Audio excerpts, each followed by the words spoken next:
Verdade.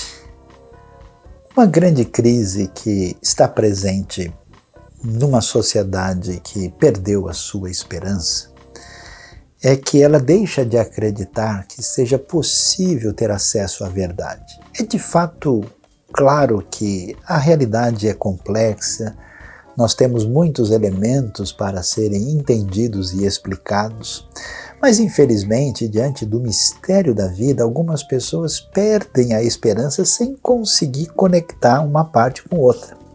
Em hebraico é tão interessante, a palavra verdade, a palavra emet, ela é até simbolicamente marcada pela primeira, a última e a letra do meio do alfabeto, mostrando uma ideia de algo que liga toda a realidade e com um sentido básico de algo em que a gente pode confiar, pode se segurar a algo que é estável e fundamenta aquilo que marca a nossa estabilidade. E com certeza não há como ficar à deriva o tempo todo. Em alguma coisa, no final, como fomos criados por Deus, o nosso coração vai se segurar. E a pergunta é: onde está o centro de estabilidade que tem a ver com o entendimento da nossa mente, da nossa razão, em sintonia com a estabilidade do nosso coração? Nós somos chamados a caminhar na direção da verdade. Agora, esse negócio da verdade é complicado, porque grande parte dos crimes da história humana foram feitos em nome da verdade, ou de uma verdade religiosa, ou de uma verdade antirreligiosa, ou de uma verdade política, ou de uma verdade para desestabilizar o status quo político específico. Quanta coisa absurda foi feita em nome da verdade. Por isso é importante entender que a verdade é irmã de uma outra realidade chamada amor. As duas estão complementadas no raciocínio do pensamento bíblico. É interessante lembrar de Efésios 4,15, Paulo diz que a verdade deve ser dita em amor, porque quando alguém fala a verdade sem amor nenhum, você vê a crueldade, né? A maldade presente. Quando alguém só fala uma espécie de expressão de amor sem verdade real, você vê ali a falsidade, a mentira, a hipocrisia. Portanto, o nosso desafio, num caminho completo do começo, meio e fim, é fazer que, para o bem da sociedade, para que melhor esteja a nossa humanidade, que o amor encontre-se com a verdade.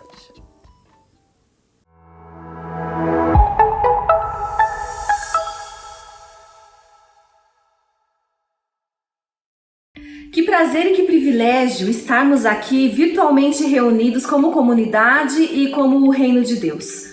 Mesmo em tempos tão difíceis, mesmo meio a tantas lutas e dores, reconhecemos o cuidado e o amor do Senhor nas nossas vidas.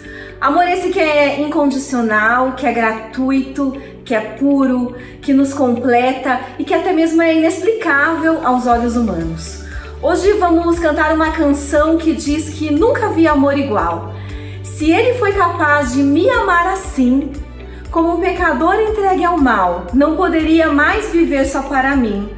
Vou viver para Cristo até o fim. Eu te convido a louvar e adorar ao Senhor, que nos ama de tal forma a não haver amor igual. Vamos juntos?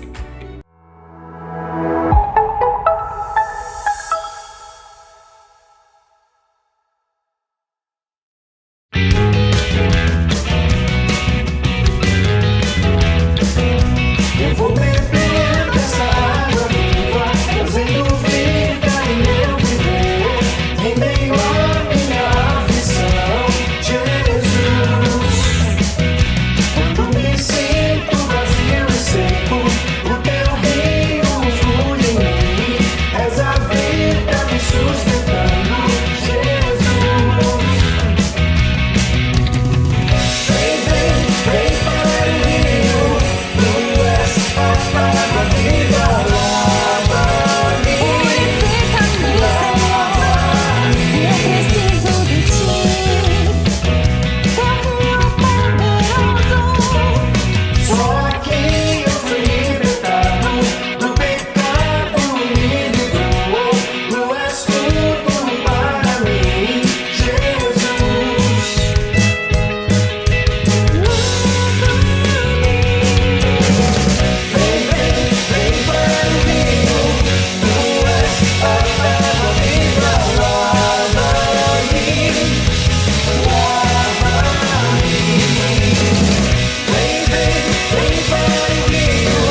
confins da terra, proclamar tua palavra.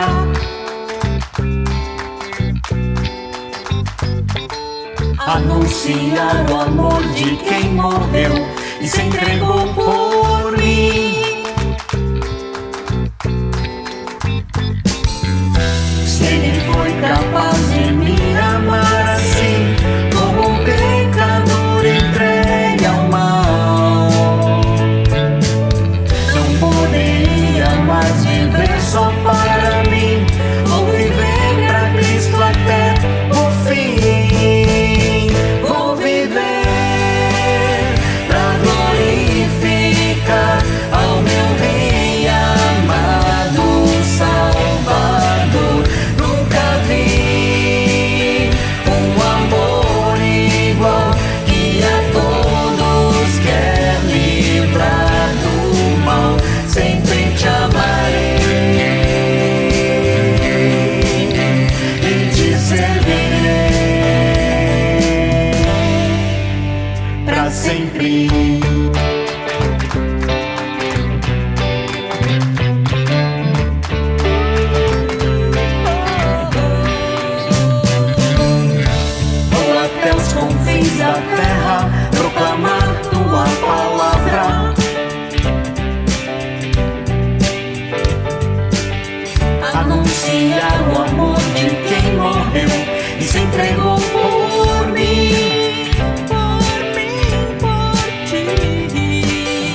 Saudações, prezados irmãos.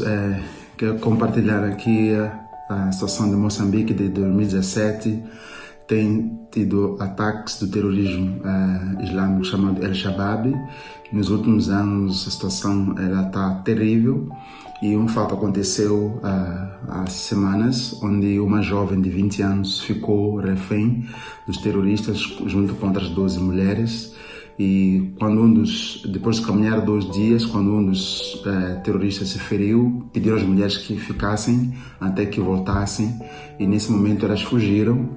E na fuga ela conseguiu até chegar a Pemba. Quando chegou a Pemba, chegou até a missão e na base ela foi recebida pelos missionários, falando do amor de Deus para ela e deram assistência. Só que ela disse: olha, eu não aceito a Jesus e não reconheço que Deus existe. E ela falou isso pela experiência que ela passou com o terrorismo. Quando ela estava no cativeiro junto com os terroristas, ela está com um bebê de 2 anos. O que eles fizeram? Pegaram o bebê e amarraram dentro do saco e começaram a bater várias vezes no chão para matar o bebê, né? Mas não morreu. E abriram o saco, entregaram a mãe e disseram: olha, fica com seu filho, não morreu. E então, quando ela chega na base, foi recebida, os missionários levaram para a clínica, deram assistência, depois para o hospital, e após 5 dias a criança voltou correndo, como se nada tivesse acontecido. Um milagre aconteceu. A criança foi protegida e foi curada. E com tudo isso, a mãe depois no domingo foi à igreja e ela disse: olha, eu sou aquela pessoa que neguei a Jesus, mas eu no domingo aceitei a Jesus como Senhor e Senhor Salvador e reconheço realmente que Deus existe.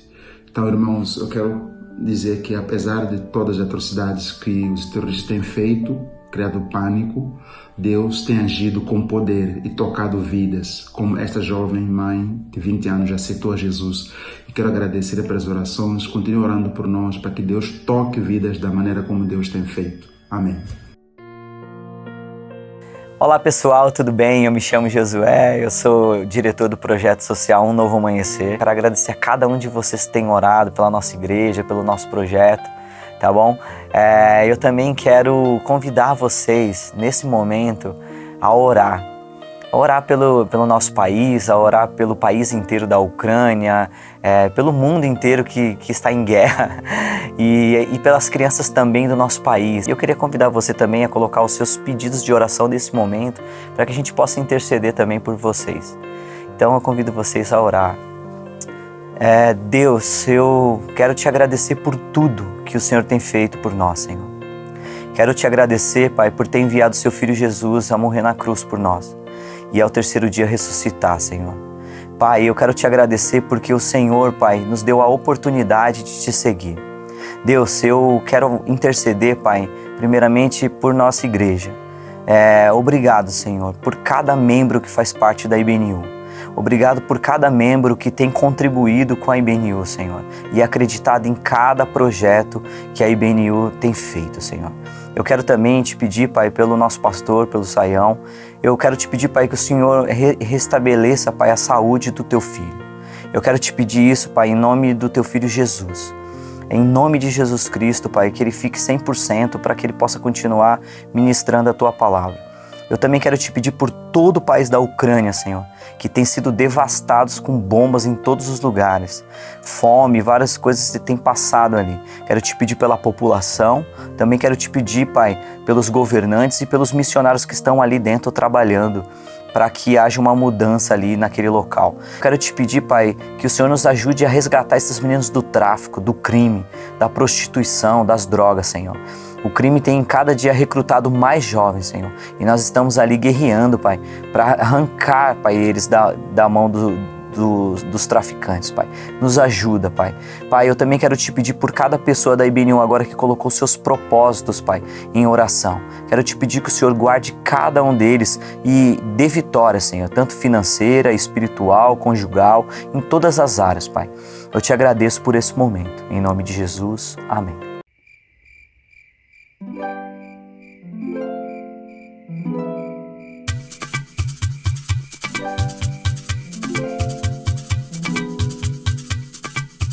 Assim como a noite aguarda o sol, como a brisa sonha um dia soprar, uma terra sempre espera a chuva, como o rio anseia pelo mar. Eu desejo tanto ver o dia chegar, o dia da vitória em que virá meu Salvador. Sim, Jesus Cristo, o Senhor, virá das nuvens para me levar. Se tornará verdade tudo o que sempre sonhei. Tristezas eu não mais terei, e toda lágrima do meu olhar Ele enxugará.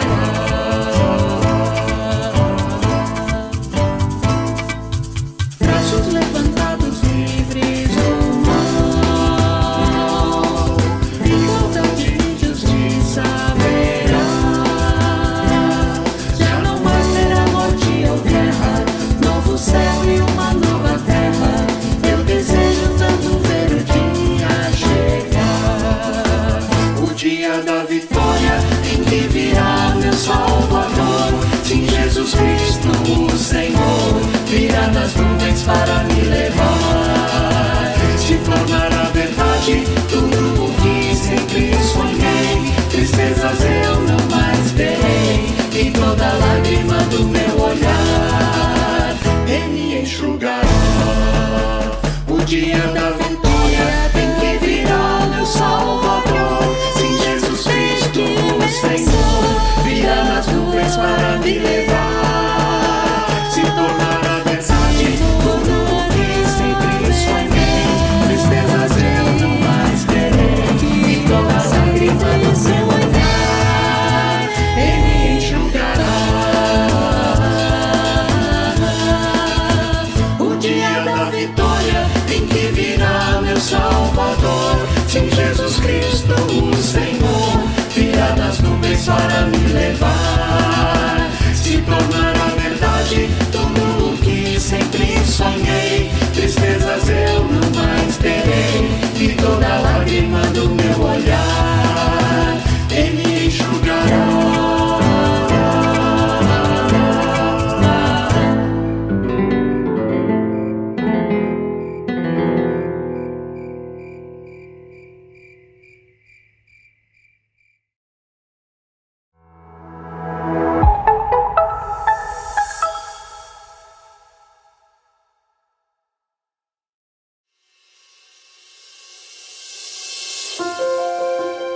Olá, gente, quero me unir a vocês nesse momento de gratidão, agradecer a Deus por todos os livramentos que Ele tem nos trazido nesses momentos e nesses tempos tão difíceis.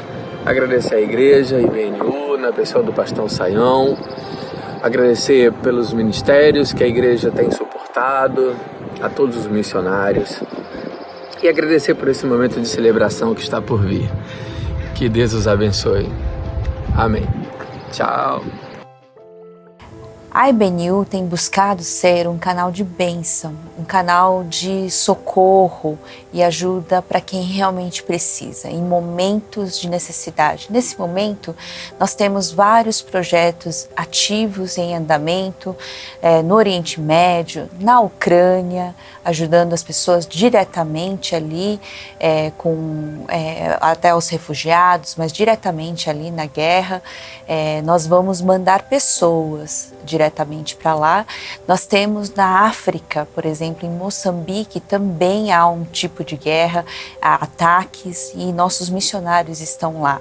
Então, você pode ajudar e você pode ser esse canal de bênção através das suas orações, através das suas ofertas, do seu dízimo, desse momento de contribuição aqui para aquilo que é o reino de Deus. Não para nós, IBNU, mas para o reino de Deus.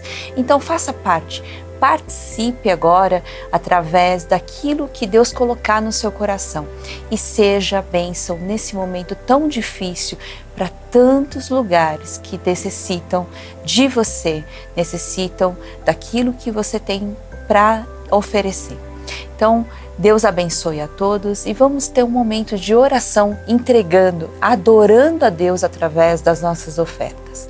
Senhor Deus, nós louvamos, nós agradecemos a Ti por nos dar, por suprir todas as nossas necessidades. E nesse momento nós queremos, Senhor Deus, contribuir com aquilo que o Senhor tem colocado no nosso coração, Senhor Deus, para que essas pessoas que estão em extrema necessidade, Senhor, nos lugares onde tem a guerra, nos lugares onde as pessoas estão em sofrimento, Senhor, e precisam da Tua palavra, precisam da mensagem de esperança, salvação e reconciliação com o Senhor, Pai.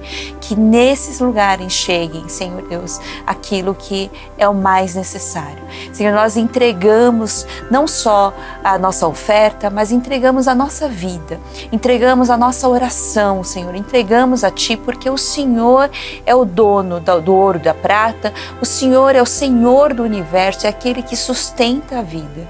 Nós colocamos diante de Ti, usa, nos dá sabedoria, nos dá discernimento para o uso desses recursos. E, Senhor Deus, que o nosso coração se encha cada vez mais, Senhor, da Tua graça e da Tua misericórdia, para que a gente continue, Senhor Deus, servindo o reino com tudo que a gente tem, não só nesse momento, Pai. Nós agradecemos, louvamos a Ti, porque o Senhor continua agindo, que o Senhor continua no controle de tudo. Nós louvamos a Ti e entregamos tudo, Pai, a Ti, diante de Ti. Em nome de Jesus nós oramos. Amém.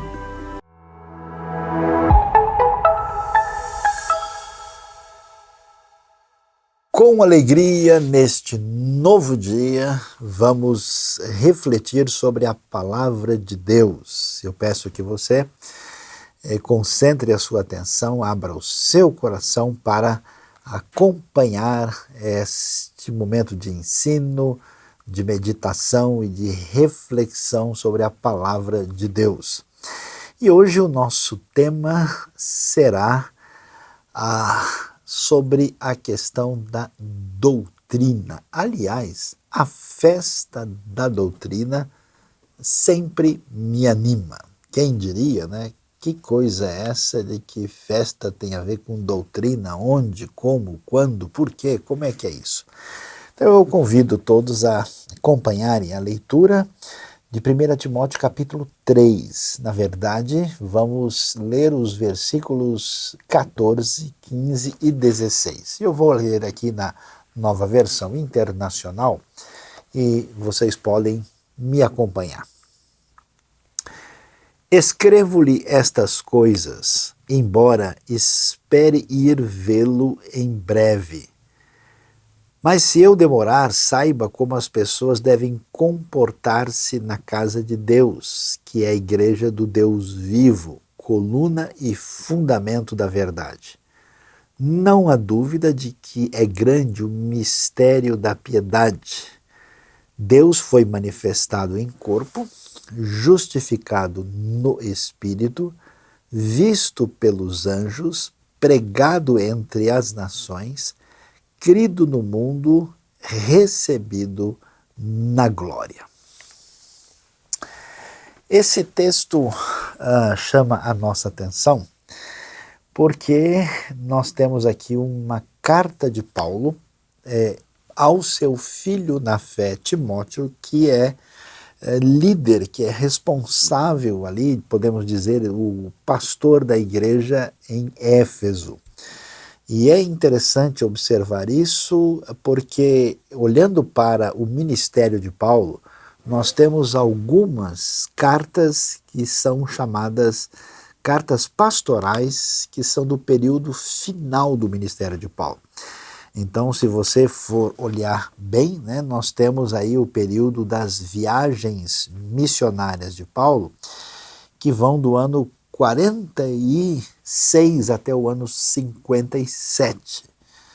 Depois disso, Paulo fica preso em Cesareia até o ano 59, daí ele vai para Roma, vai ficar preso em Roma até aí o ano 62, e assim termina o que nós temos do relato do livro de Atos. Terminando Atos, posteriormente Paulo ainda vai se locomover no antigo Império Romano e vai aí ter mais cerca de uns 5 anos de ministério, e nesse período pós-relato de Atos ele tem as chamadas cartas pastorais, que são as 2 cartas escritas, né, a Timóteo, 1ª e 2ª Timóteo, e a carta de Tito, sendo muito certamente 2ª Timóteo a última carta. E olhando então para o que nós vemos aqui, você pode observar versículo 3 do capítulo 1, que diz: partindo eu para a Macedônia, roguei-lhe que permanecesse em Éfeso para ordenar a certas pessoas que não mais ensinem doutrinas falsas. Então Paulo está orientando Timóteo sobre essa questão da importância do ensinamento correto, o ensinamento doutrinário necessário. Olhando para os detalhes da carta, a gente vai observar algo interessante, né, que há uma orientação não só do ponto de vista, vamos dizer, propriamente teológico, doutrinário, mas também sobre como é que deve ser a caminhada prática da igreja, como é que tudo o que está ali deve ser colocado, digamos assim, em ordem, conforme a orientação de Paulo, para o devido encaminhamento da igreja de Deus. E é nesse contexto é que vai aparecer o que nós encontramos em 1 Timóteo capítulo 3. Olhando para o capítulo 3, nós vamos observar que Paulo está dando a orientação sobre a liderança da igreja, sobre aqueles que são os chamados, às vezes, de bispos ou de pastores ou presbíteros, os líderes da igreja, e também os diáconos, como é que eles devem se comportar, quais são as suas qualidades, o que se espera deles, como é que eles devem reagir e como é que eles devem proceder na vida da igreja. E depois disso, então, de dar os detalhes, né, sobre, por exemplo, no versículo 1 em diante, ele vai dizer que esse bispo, que é aquele literalmente uma espécie de supervisor, qual é que deve ser a sua atitude, e dando as orientações, e depois no verso 8 fala sobre os diáconos, verso 11 as mulheres, provavelmente as diaconisas, já que está na sequência dos diáconos, até então chegar no versículo 14.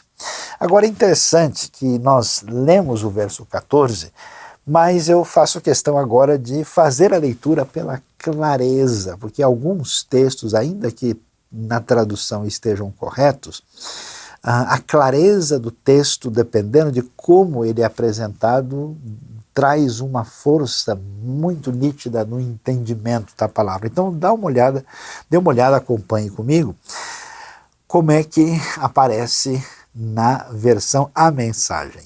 Espero visitá-lo em breve, mas caso eu me atrase, escrevo esta carta para que você saiba como devem ser as coisas na casa do Senhor, a igreja viva de Deus, defensora da verdade. Né? Então, assim que aparece, né, o texto que fala a igreja do Deus vivo, coluna e fundamento da verdade. A vida cristã é um grande mistério, muito além do nosso entendimento, mas algumas coisas são bem claras. Né? Na versão da NVI, nós temos que é grande o chamado mistério da piedade. E aí o texto da mensagem prossegue e diz: ele esteve entre nós em corpo humano, foi justificado pelo Espírito, foi visto por anjos, foi proclamado entre todos os povos, crido em todo o mundo, recebido na glória celestial. Então vamos ver o que nós encontramos aqui. Paulo deixa claro aqui no verso 14 que ele precisa ensinar, trazer esta doutrina, né? Essa doutrina que me anima e, aliás, a todos nós ensina a respeito daquilo que é importante para essa comunidade de seguidores de Jesus. E ele então diz que a razão desse ensino é como que as pessoas devem se comportar na casa de Deus, que é a igreja do Deus vivo, né? A casa do Senhor, a igreja viva de Deus. Então preste atenção como é interessante. Primeiro elemento de destaque aqui é: vocês precisam entender o que é uma igreja. E ele usa a expressão a casa de Deus, e essa expressão é conhecida porque desde os tempos mais antigos nós temos uma ideia de um espaço específico que celebra o sagrado, que aparece desde o Antigo Testamento. E a ideia é basicamente a seguinte: houve um momento, né, na verdade um tempo e um espaço em que a relação de comunhão de Deus com o ser humano era uma relação plena. Isso aparece no Jardim do Éden. Isso foi perdido, e quando existe o projeto de Deus na sua história de salvação, fazendo aliança com o ser humano, existe, vamos dizer, uma retomada desse elemento através de uma expressão do sagrado no espaço específico, que começa primeiro no tabernáculo e depois nos diferentes momentos do Templo de Jerusalém. Não parece tão claro assim, né? Mas a ideia, por exemplo, da Arca da Aliança com os querubins, né? E da menorá, que é o candelabro que evoca a árvore da vida, na verdade ela ecoa, né, o espaço sagrado perdido lá atrás, no começo de Gênesis. Então essa ideia de que você tem esse espaço que é chamado de casa de Deus, num certo sentido, o próprio Antigo Testamento deixa claro que Deus não precisa de casa. A Bíblia diz que a terra é o lugar onde ele coloca os seus pés. É evidente que um templo não pode abarcar o Senhor do universo. No entanto, apesar disso, você tem essa ideia de um espaço especial dedicado a Deus para celebrar a habitação de Deus no meio do seu povo. Então, em honra a Deus, esse espaço é dedicado, no fundo, de maneira mais simbólica do que essencial. Quando a gente olha para a revelação de que agora, em Cristo Jesus, nós temos a nova vida, a nova aliança, e Deus passa, né, a habitar em nós por meio do seu Espírito, então você tem um redimensionamento do que é a casa de Deus. É uma coisa curiosa isso, em muitos ambientes religiosos, inclusive evangélicos, as pessoas imaginam que a casa de Deus é um prédio, né? A casa de Deus é um templo, é um espaço construído de madeira, de cimento, mas não é essa a ideia da Bíblia. Por isso o texto vai deixar bem claro aqui, né, olhando, quando ele diz que é a casa de Deus, que é a igreja do Deus vivo. A mensagem diz a casa do Senhor é a igreja viva de Deus. Então veja só, até porque nesse momento da história, nós estamos falando aqui da metade da década de 60 depois de Cristo, por volta aí de 64, 65, não existe templo cristão. O cristianismo primitivo é uma religião proibida. As pessoas se reúnem nas casas. Quem tem templo nesse momento são os pagãos e as religiões permitidas, né? Então, o que nós precisamos entender? Que aquilo que envolve a comunidade da fé Essa casa do Senhor ela é chamada de igreja viva de Deus. Ou seja, ser parte da igreja não é uma coisa assim que a gente escolhe porque dá vontade, ou porque a gente gosta ou não gosta, como muitas pessoas no mundo de hoje têm a igreja como algo, uma espécie de apêndice.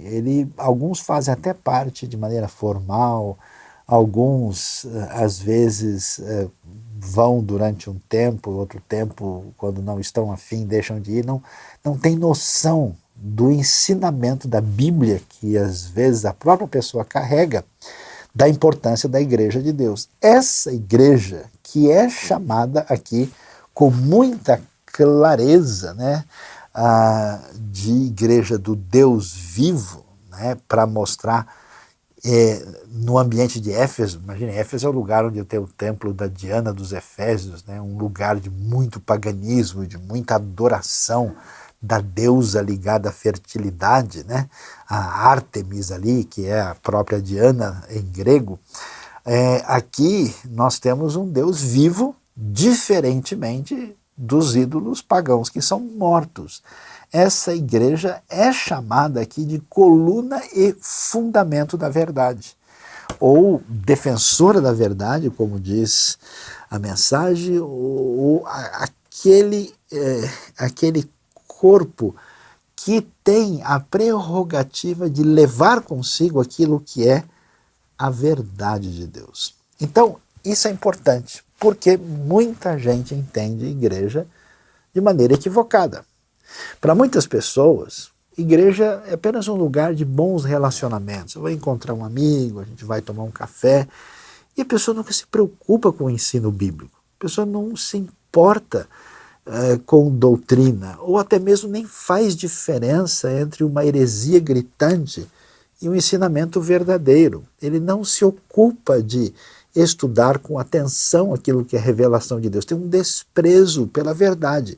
E uma das funções dessa comunidade da fé, que é a igreja do Deus vivo, é exatamente ela ser coluna, né? Quer dizer, esse sustentáculo. Deus deixou exatamente a verdade revelada da parte dele na igreja, nessa comunidade da fé. Nós somos aqueles que estão, vamos dizer assim, carregando essa preciosidade de ensino, essa doutrina que a todos ensina e muito e sempre me anima. Portanto, o que a gente precisa observar aqui? Ele prossegue e vai dizer, na sequência, né, que as pessoas então devem seguir esse direcionamento, esse ensinamento doutrinário para poder estar em sintonia com o que Deus quer para a sua igreja, que tem a ver com a questão de ensino da verdade. Não há dúvida de que é grande o mistério da piedade. Muito interessante essa frase. A mensagem diz: a vida cristã é um grande mistério, muito além do nosso entendimento. Mas algumas coisas são bem claras. O que envolve essa palavra chamada de piedade? Piedade tem a ver com comportamento em sintonia com a verdade. É chamado de mistério. Por que será que é mistério? Tem duas possibilidades fortes aqui no texto. Ou é um mistério no sentido de que agora nós estamos tendo uma revelação detalhada do que significa o desvendamento completo de Deus para a todos nós, e aquilo que não era conhecido no Antigo Testamento é chamado de mistério, né? Por exemplo, na carta de Paulo aos Efésios, você vai ver esse grande mistério que é a própria igreja, quando diz que não se estava esperando com clareza que gentios e judeus fossem partes do mesmo corpo, unidos agora em Cristo. Então essa realidade chama a atenção com muita nitidez, que talvez mistério tenha a ver com isso. Mas é possível que, de fato, a coisa seja um pouco mais ampla, no sentido de mistério. Olha, o que coisa extraordinária, esse enfoque que a versão A Mensagem apresenta, que a vida cristã é um grande mistério, quer dizer, tem tanta coisa para aprender, né? A piedade que envolve a nossa vida com Deus tem tantos elementos, mas tem algumas coisas que são fundamentais e que merecem atenção. Então, o que vem na sequência aí, a partir do verso 16, na NVI não há dúvida de que é grande o mistério da piedade, veja que tem 2 pontos. Então vem uma espécie de resumo do que é composto, ou qual que é a essência, o fundamento doutrinário essencial que deve ser celebrado para aqueles que fazem parte da comunidade da fé. O que significa isso? Significa que contra uma visão pragmática, uma visão imediatista, quando as pessoas vão dizer, às vezes até aleatoriamente, não, eu acho que um cristão verdadeiro é aquele que faz isso. Aliás, a gente tem até uma competição hoje. Não, o cristão verdadeiro é a pessoa que ajuda o vizinho. O cristão verdadeiro é aquele que não se importa com as coisas materiais, né?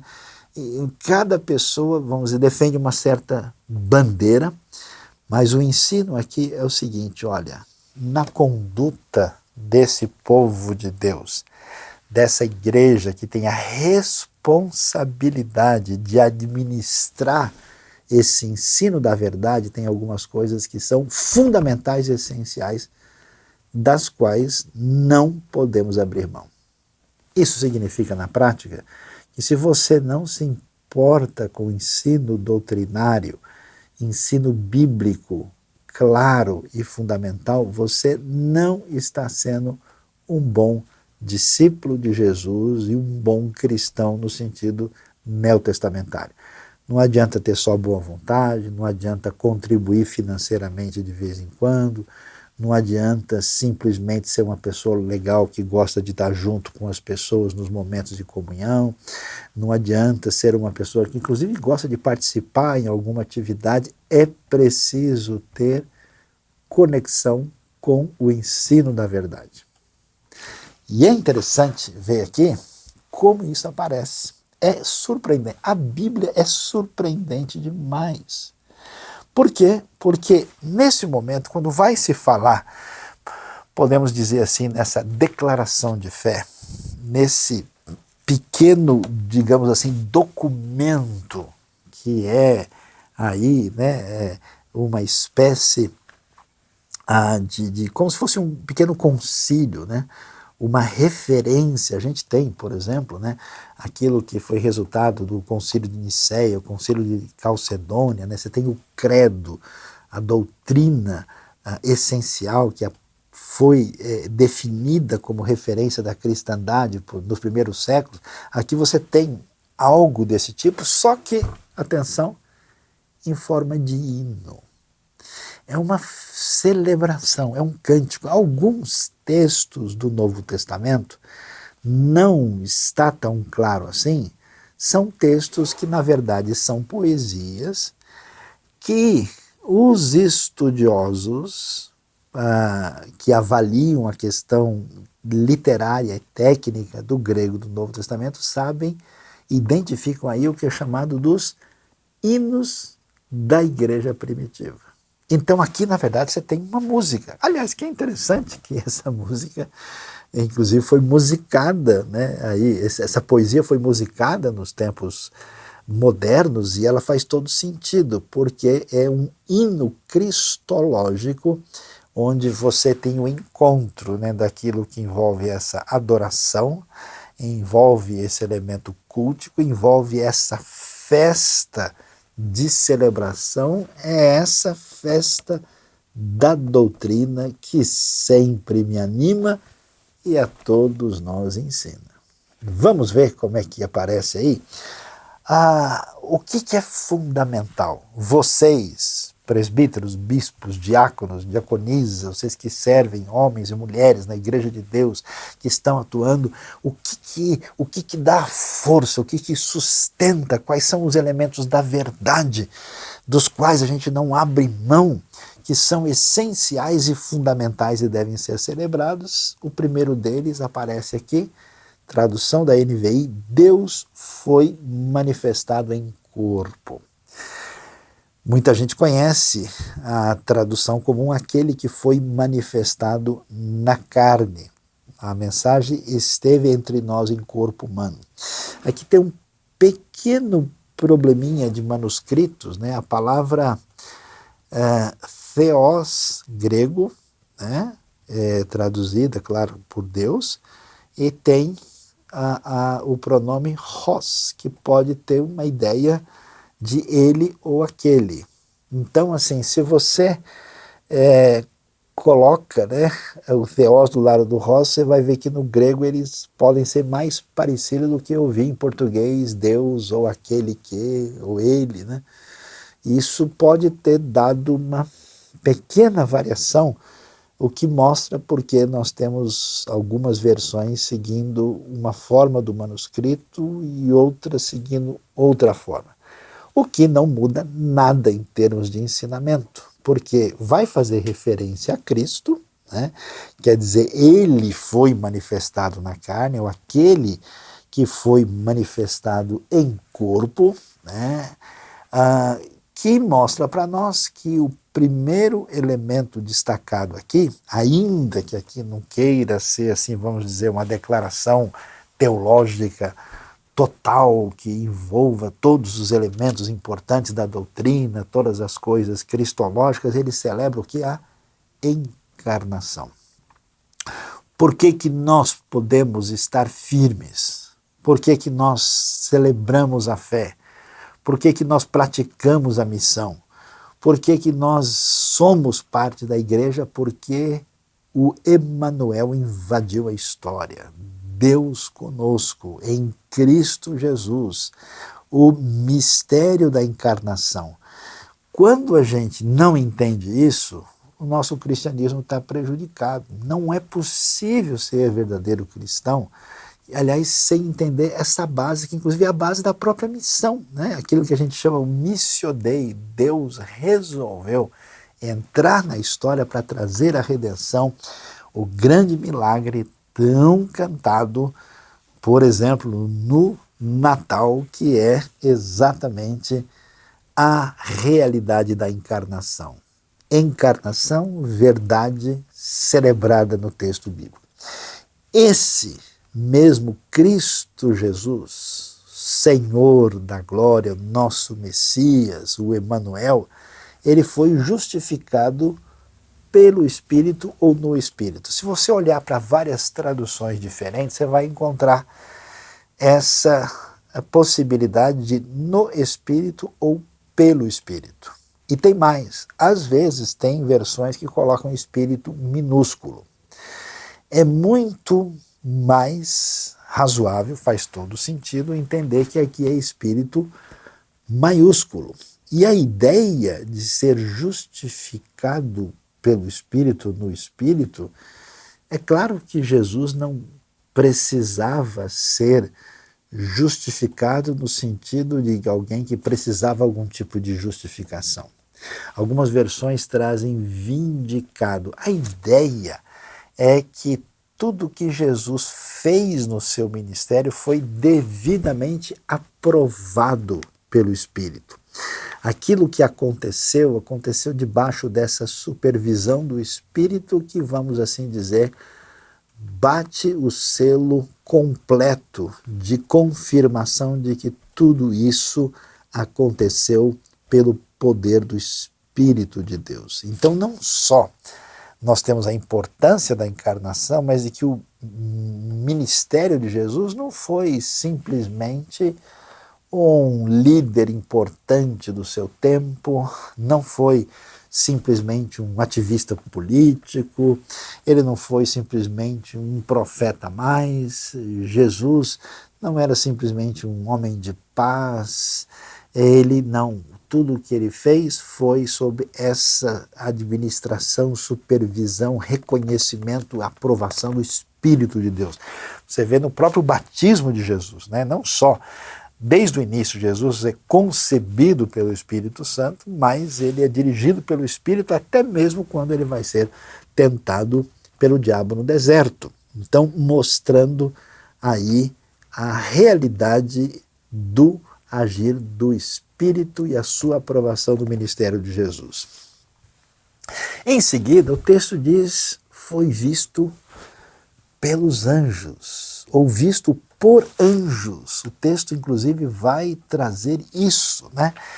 E o que isso significa? Significa que aquilo que não parece tão importante para nós, no nosso mundo mais secular hoje, os antigos sabiam muito bem que havia uma realidade espiritual que interferia diretamente no mundo à nossa volta, especialmente em Éfeso, na Ásia Menor, né, com aquela ideia de que você tem poderes espirituais que estão em níveis diferentes, tanto é que em Efésios você vai falar lá ver Paulo falando sobre principados, potestades, poderes aí que estão agindo, né? Então todo mundo sabe que a realidade aqui embaixo, ela tem uma espécie de contracena invisível no mundo espiritual.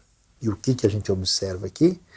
Nesse mundo que trazia medo, insegurança, receio, nesse ambiente, à nossa volta, pelos poderes espirituais que até mesmo deixavam as pessoas numa situação de total receio, a gente vai ver que o que Cristo Jesus fez tem repercussão no ambiente espiritual. Os seres angelicais, os anjos são testemunhas. Aquilo que Cristo Jesus fez não é só um cenário da história religiosa de Israel. Não se explica só no ambiente sociológico.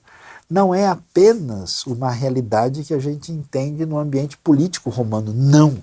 É algo que foi contemplado, visto, testemunhado pelos anjos, mostrando o poder, o impacto, a relevância, a pertinência de Cristo Jesus nessa realidade espiritual. E é interessante, né? O que acontece? Ele foi pregado entre as nações, proclamado entre todos os povos. E aqui é algo muito interessante a gente vê e que chama atenção. Porque os deuses antigos são deuses setorizados. Sim, você tem lá Ártemis, dos Efésios, Cibele, está ali na Ásia Menor, Ísis, ali vem do Egito. Cada povo, cada localidade tem, digamos assim, a sua padroeira, o seu padroeiro, a sua divindade específica. Até mesmo o povo judeu, que conhecia um Deus único, tinha uma visão muito particularista dessa realidade divina. Isso até é discutido na Bíblia hebraica, no Antigo Testamento. Lembra de Jonas, que não queria falar de Deus para os ninivitas? Pois é, agora, essa realidade de que ele foi manifestado em corpo, esse Cristo Jesus que foi aí aprovado e testemunhado plenamente, aprovado pelo Espírito, testemunhado pelo mundo espiritual dos anjos, ele foi proclamado entre as nações. Olha só, quem tinha poder para ser proclamado como divino entre as nações é o César romano, é o imperador. Aliás, nesse momento é Nero, né? Que, digamos assim como o faraó é o deus principal, na prática, né, o imperador divino, né, o César Augustus divinos, ele é que tem essa prerrogativa superior. Agora vem a frase poderosa que diz: ele foi proclamado entre as nações, entre todos os povos. Isso é tão importante, por quê? Porque os efésios sabem disso. Esse evangelho invadiu ali toda aquela região da Península Anatólica, nas 3 viagens de Paulo, chegando à Macedônia, depois à Grécia, foi a Roma, está se espalhando por toda parte como a mensagem de Deus. E é tão importante porque Quando a gente faz parte da igreja de Deus, a igreja que tem essa verdade, que não pode comprometer essa verdade, que é responsável por estudar, por divulgá-la, por ensiná-la, por refletir nela, por alimentar-se dela, quando ela entende essa verdade, quando ela vê o elemento glorioso que está aí, ela começa a cantar. Eu sempre reparei isso, que pessoas que não entendem a verdade não adoram com sinceridade. Pode até cantar, a pessoa pode até fazer parte, faz voz bonita, porque tem treinamento, mas ele não está no espírito da coisa. Ele está em outra sintonia.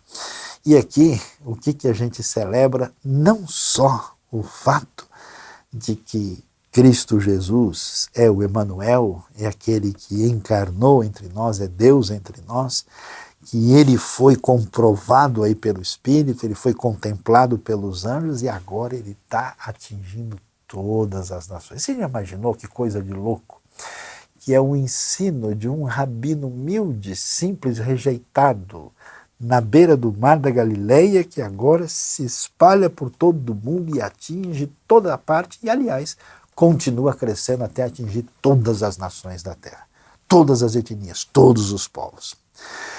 Por isso o texto diz que ele é crido no mundo, na mensagem crido em todo o mundo, ou seja, essa celebração do poder do Evangelho que é recebido em toda parte. E preste atenção, às vezes a gente fica desanimado, né? Eu vejo gente aí que vive com cara de quem está chupando limão o tempo todo e só multiplica notícia ruim. Não, porque isso aqui é difícil, não, porque a igreja está fraca, não, porque a igreja é isso e aquilo. Mas as pessoas parecem que perderam a noção. O grande poder do Evangelho, e como inclusive nas últimas décadas, em lugares que ninguém nem imaginava, o Evangelho chega com poder, com força, pela ação do Espírito e começa a conquistar os corações. Aliás, nas últimas décadas, centenas, eu diria até mais do que centenas de povos, tribos, grupos assim isolados têm recebido a palavra de Deus, e é interessante como muitos literalmente fazem a festa da doutrina, que sempre me anima. Me lembro que eu vi um vídeo uma vez de um grupo no interior da Oceania recebendo a palavra de Deus pela primeira vez, e a festividade, a alegria deles receberem a palavra, e como eles pulavam, e como é que eles dançavam, faziam uma festa, porque o conteúdo da verdade agora finalmente estava plenamente disponível nas mãos desses irmãos nossos. E, interessante, aqui você tem um resumo fundamental, um resumo muito básico daquilo que é, vamos dizer, a verdade essencial que é motivo de celebração. E então ele não vai entrar em detalhes, por exemplo, que Cristo morreu e que ele ressuscitou. Ele vai resumir isso dizendo que ele foi proclamado, ele tem sido objeto de fé, está sendo crido em todo o mundo, e ele foi recebido na glória. A glorificação, mensagem diz, recebido na glória celestial, mostrando o triunfo absoluto de Cristo. O que é importante aqui, tanto do ponto de vista da visão geopolítica do mundo antigo, onde a gente sabe que quem tem glória é o Império Romano, a glória maior está no trono do imperador em Roma, mas Jesus, o rei, tem glória maior do que isso, e recebido na glória celestial, para aqueles efésios que pensavam nessa realidade de um mundo onde a gente vai subindo para os níveis mais elevados até chegar no ambiente celestial maior, ele foi recebido na glória, sendo o Senhor absoluto naquilo que Efésios vai chamar várias vezes de regiões celestiais com seu triunfo completo. Portanto, aqui nós precisamos considerar algumas coisas de ordem prática para a nossa vida. Primeiro, igreja de Deus é coisa séria. Igreja não é alguma coisa assim que a gente pode levar de qualquer jeito e no tapa. Eu sei que tem pessoas que não se adaptaram, não se adaptam ou têm uma situação de conflito, mas não é possível ser seguidor de Jesus no Novo Testamento sem fazer parte da comunidade dos irmãos. Se você está em alguma situação complicada ou não conseguiu se adaptar num contexto, no outro, procure uma igreja bíblica, uma igreja séria, uma igreja comprometida com a verdade, mas não fique solto. Esse negócio que hoje virou, né, uma realidade de gente desigrejada. E quando eu falo desigrejada, não digo simplesmente uma pessoa que formalmente vai lá, né, e frequenta um ambiente para, vamos dizer, marcar ponto. Não, eu estou falando de fazer parte de fato, de se envolver com o corpo de Cristo, ser parte da igreja de Deus. Por quê? Você viu, a igreja de Deus é a coluna, é o baluarte da verdade. Essa comunidade da fé é a igreja viva. Segundo Deus, ela é muito importante e no contexto da igreja é que se dá a proclamação, a apresentação dessa verdade. Sem o povo de Deus, sem essa comunidade que apoia, sem esse povo que está junto, a verdade bíblica é prejudicada. Você já reparou que para fazer o mal tem tantas agremiações, grupos, que às vezes trabalham em sintonia e multiplicam isso de uma maneira tão gritante e assustadora? Como pode o povo de Deus ficar numa situação de letargia sem o compromisso de multiplicar aquilo que é a verdade de Deus? E você vê o que é fundamental. Você não pode ser um cristão que despreza ensinamento e doutrina. Coloque uma página de virada na sua vida hoje. Eu quero estudar e conhecer mais sobre Deus e a sua palavra. Eu quero entender. E você vai descobrir que quando a gente descobre, percebe, aprende direitinho, né, a importância da doutrina, essa doutrina que a minha alma ensina, essa doutrina que sempre me anima. Então, não se esqueça, esteja em sintonia com a igreja, sirva a Deus dentro da orientação das Escrituras e se envolva com o conhecimento da verdade que leva, inclusive, a uma adoração com sinceridade. Deus abençoe a nossa vida, abençoe o nosso coração e nos ajude a caminhar nessa direção.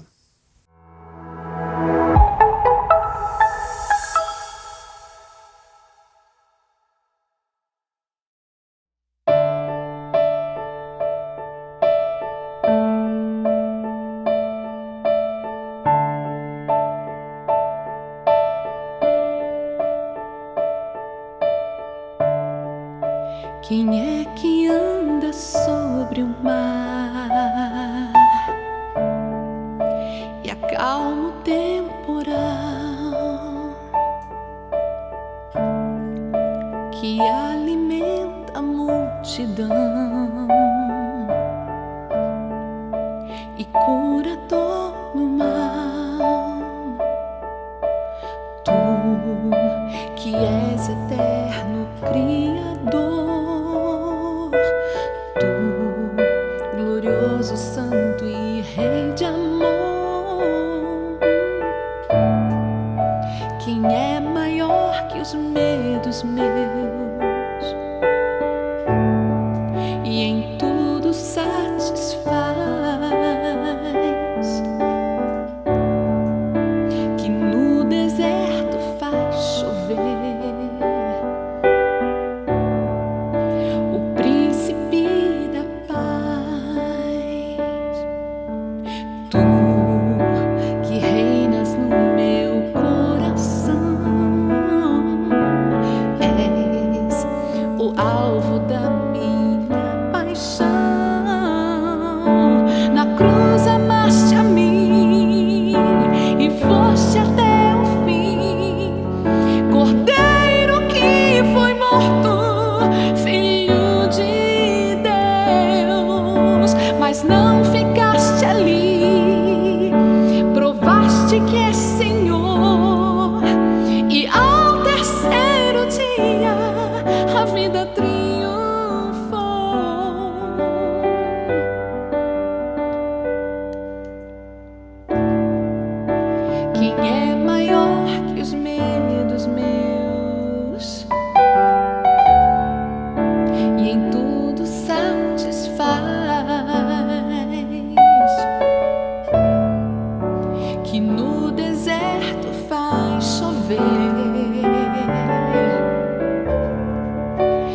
príncipe da paz,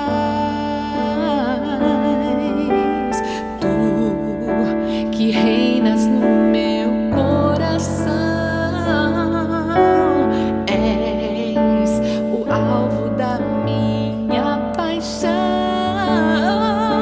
Na cruz amaste a mim e foste até o fim, Cordeiro que foi morto, Filho de Deus, mas não ficaste ali, provaste que és Senhor, e ao terceiro dia a vida triunfou.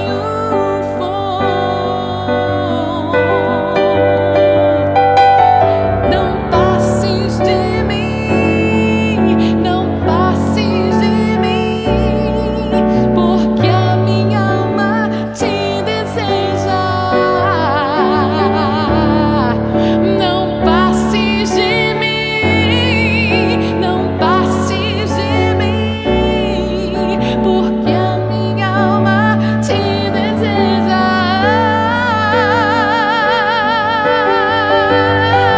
Na cruz amaste a mim e foste até o fim, Cordeiro que foi morto, Filho de Deus, mas não ficaste ali, provaste que és Senhor, e ao terceiro dia a vida triunfou. Na cruz amaste a mim e foste até o fim, Cordeiro que foi morto, Filho de Deus, mas não ficaste ali, provaste que é o meu Senhor, e ao terceiro dia a vida triunfou.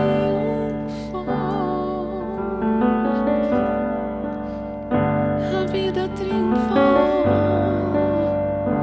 triunfou.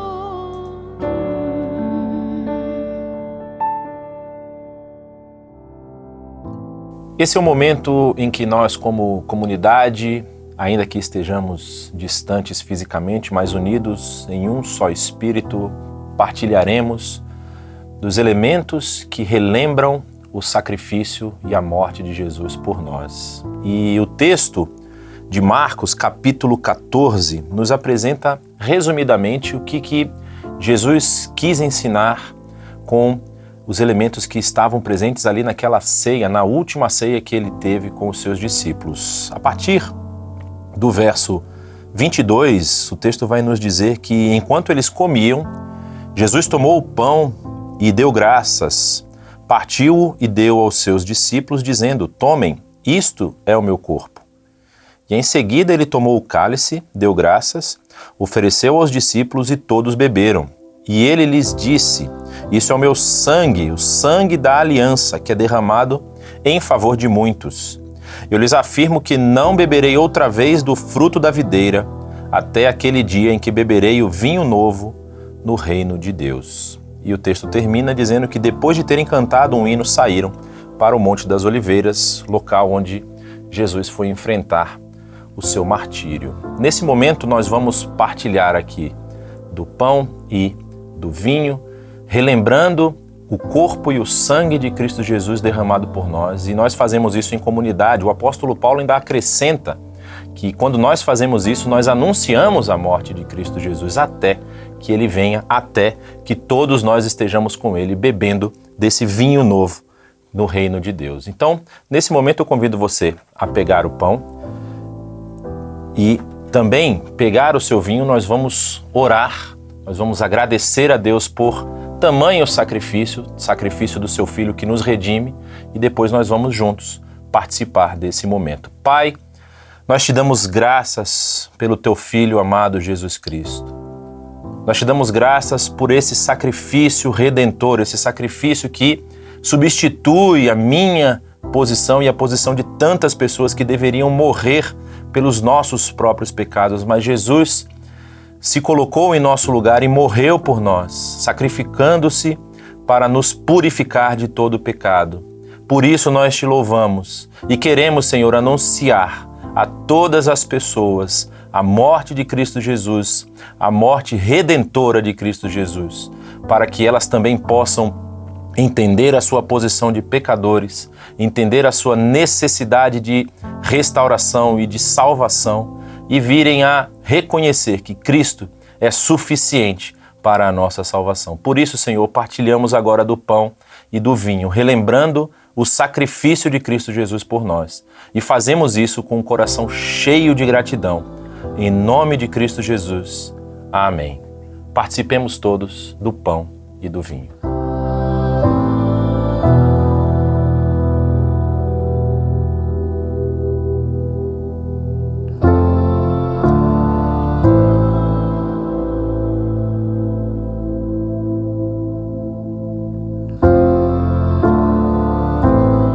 Amém.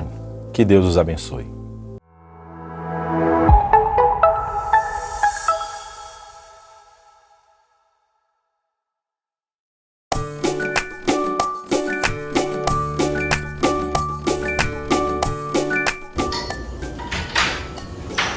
Oi, turminha, tudo bom? Como vocês estão?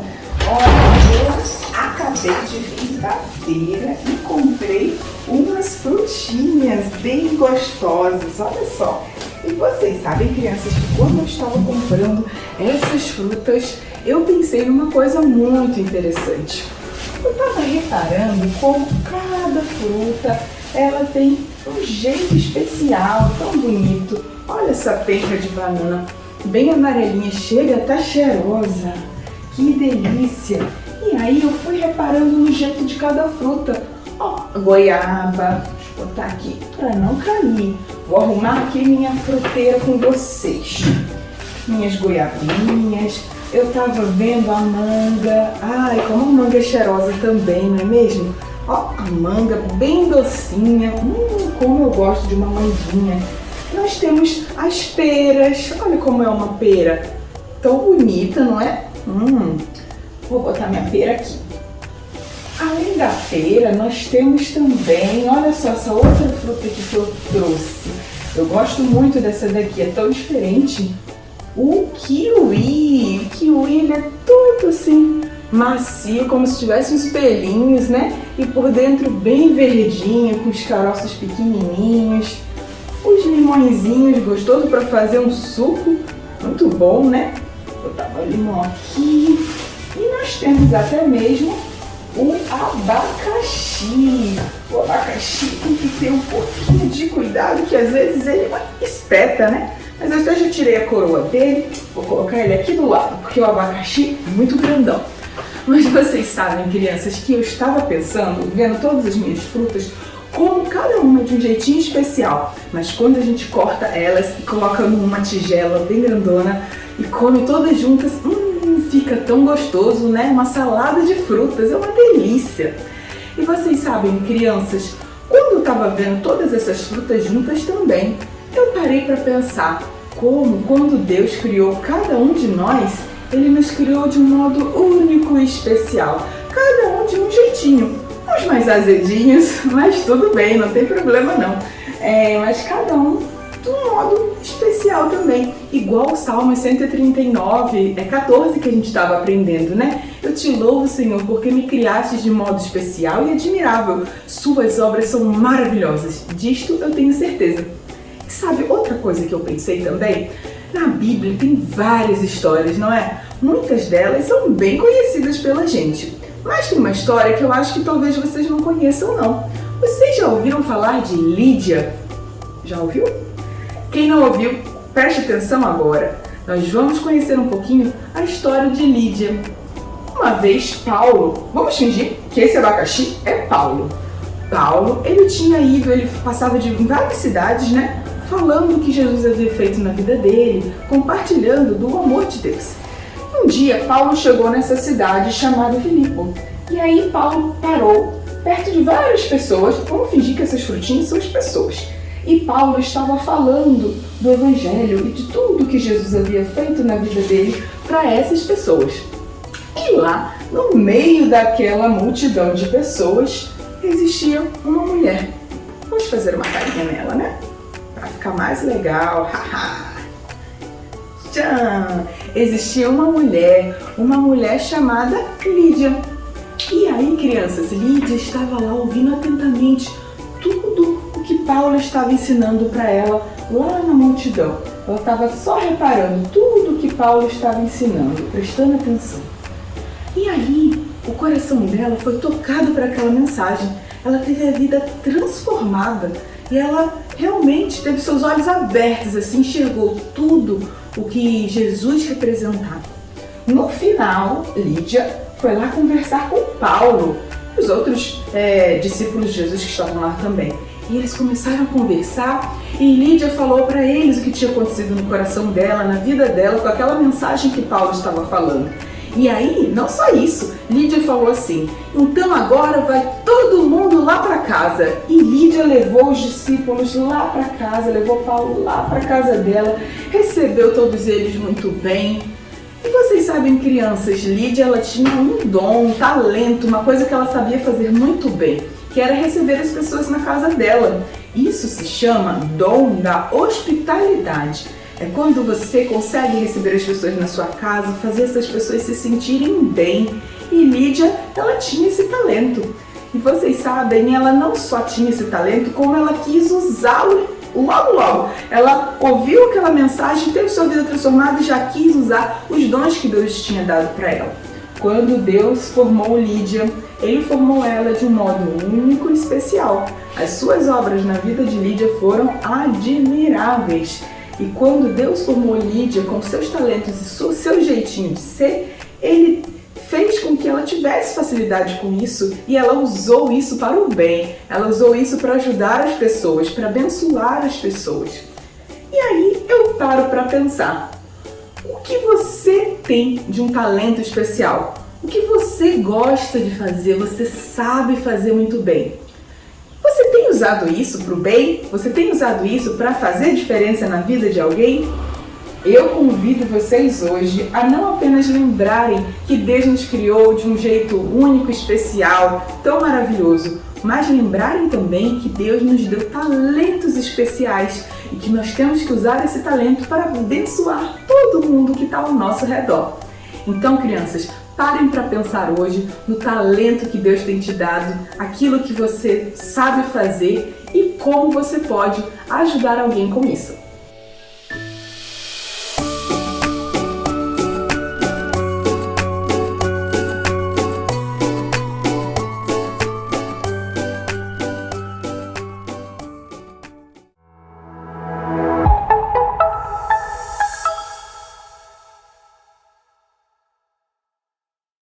A IBNU continua no seu firme propósito de abençoar vidas através dos recursos e das oportunidades que nós temos recebido aqui. Você ouviu hoje o testemunho do nosso querido irmão Aurélio, que está lá em Moçambique, na dificuldade que eles têm enfrentado com relação à invasão que tem acontecido naquele país. Nós também temos irmãos que estão passando por dificuldades na Ucrânia por conta desse cenário de guerra que tem se mostrado lá no leste europeu. Então nós temos podido ajudar e contribuir a aliviar um pouco desse sofrimento que eles têm passado através de recursos financeiros, através de palavras de esperança, e a IBNU tem feito isso da melhor forma possível. Então, se você quiser ser parceiro nosso nessa missão, em tentar levar um pouco de esperança, levar esse amor que Deus tem derramado em nós para também abençoar essas vidas que estão lá nessas situações de bastante dificuldade, entre em contato conosco através da conexão para você saber como pode contribuir através de recursos, através talvez de alguma forma específica de apoio. Nós vamos entrar em contato com você e vamos te dizer como você pode fazer parte desse projeto IBNU para abençoar a vida do maior número de pessoas possível. Entre em contato e nós vamos conversar com você.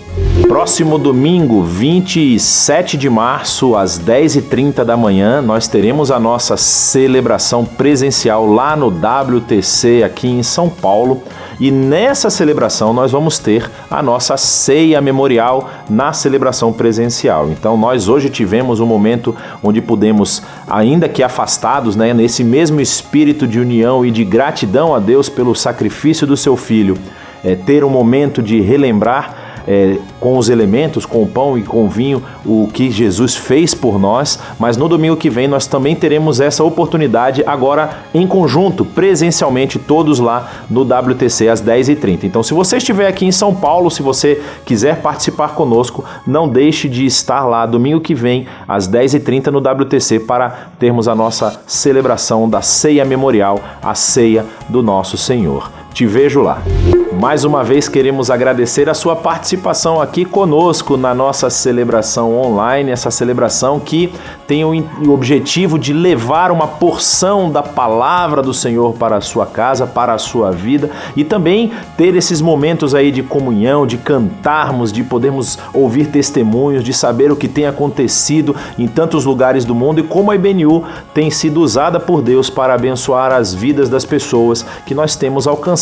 Então, eu peço que você seja nosso parceiro nesse ministério, compartilhe o nosso conteúdo, se inscrevendo aqui no nosso canal do YouTube, ativando também o sininho para receber todas as notificações e também se inscrevendo nas nossas outras redes sociais, no Facebook e no Instagram, onde nós postamos as nossas programações, os nossos eventos, aquilo que nós temos feito, tanto presencialmente como online, para abençoar vidas. E na semana que vem, às 9h30, estaremos mais uma vez aqui, celebrando ao nosso Deus, estudando um pouco da sua palavra, aplicando isso na nossa vida, como nós podemos viver de uma forma mais próxima do ideal que o nosso Senhor Jesus nos passou. Então, nos vemos na próxima semana às 9h30 aqui nesse mesmo canal do YouTube e que o Senhor abençoe a sua semana e abençoe a sua família nesse período e até lá, quando nós estivermos novamente juntos, domingo que vem às 9h30. Um forte abraço.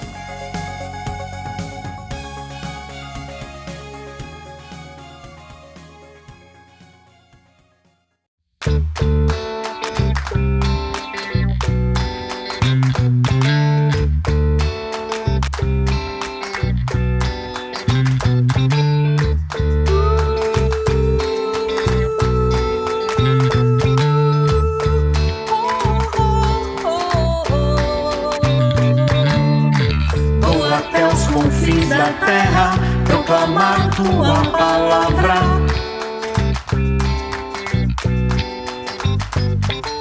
Anunciar o amor de quem morreu e se entregou por mim. Se ele foi capaz de me amar assim, como um pecador entregue ao mal, mas viver só para mim, ou viver pra Cristo até o fim. Vou viver pra glorificar ao meu Rei amado Salvador. Nunca vi um amor igual, que a todos quer livrar do mal. Sempre te amarei e te servirei pra sempre.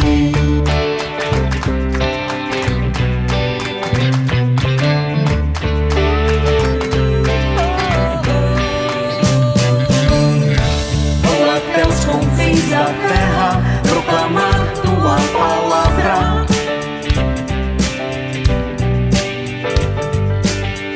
Anunciar o amor de quem morreu e se entregou por